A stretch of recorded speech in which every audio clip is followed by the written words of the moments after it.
بسم اللہ الرحمن الرحیم۔ نظم ہے میں روزے سے ہوں اور اس کے شاعر ہیں سید ضمیر جعفری۔ آج ہم اس کے مشقی سوالات و جوابات دیکھیں گے۔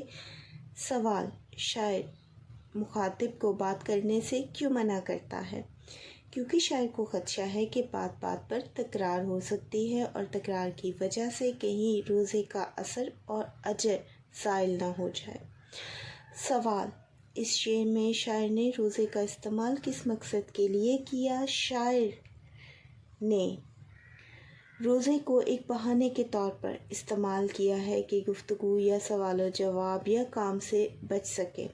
سوال: شاعر روزہ رکھنے کو احسان کیوں سمجھتا ہے؟ طنزیہ انداز میں شاعر روزے کو ایک عظیم عمل قرار دے رہا ہے، گویا سب پر احسان ہو۔ روزے میں عام طور پر اعتکاف میں بیٹھنے والوں کو مبارکباد دی جاتی ہے، ہار پہنائے جاتے ہیں۔ شاعر بھی اس طرف اشارہ کرتے ہیں کہ میرا احسان ہے کہ میں روزے سے ہوں۔ موتیوں کے ہار سے شاعر کا کیا مطلب ہے؟ یہ اشارہ ہے ان کی خود پسندی کی طرف کہ وہ اپنے عمل پر ستائش کے طلبگار ہیں، جیسے روزہ رکھ کر انہوں نے بڑا احسان کیا ہو۔ اگلا سوال ہے: شاعر نے ہر فاعل پر کیا لکھا؟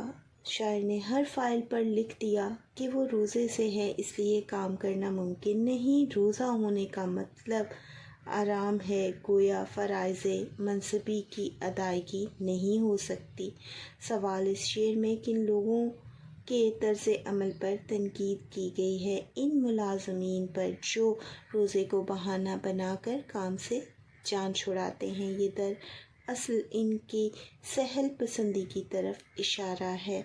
سوال: شاعر اپنے گھر والوں سے کیا مطالبہ کرتا ہے؟ شاعر چاہتا ہے کہ بیوی اور بچے اس کے قریب نہ آئیں تاکہ اس کو سکون ملے۔ بیوی بچوں کے قریب آنے کا مطلب ہے ان سے بات چیت کرنا، ان کی ضروریات پوری کرنا، جس سے شاعر کترا رہے ہیں۔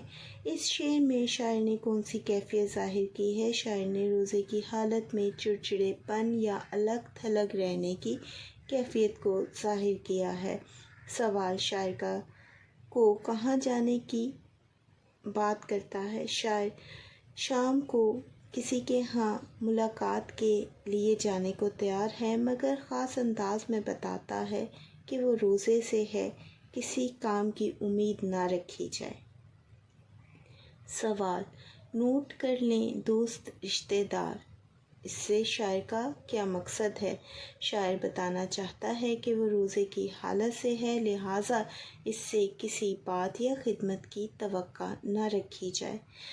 مخاطب شاعر سے کیا چاہتا ہے؟ وہ چاہتا ہے کہ شاعر کوئی نئی اور دلچسپ غزل سنائے، اور شاعر بڑے شوق سے سناتے بھی ہیں کہ انہیں داد بھی ملے۔ سوال: شاعر اس مطالبے پر کیا جواب دیتا ہے؟ شاعر روزے کو بہانہ بنا کے شعر کہنے سے بھی گریز کرتا ہے تاکہ اسے کوئی مشقت نہ کرنی پڑے، اور روزے کو عذر بنا کر وہ ٹال دیتا ہے، انکار کر دیتا ہے۔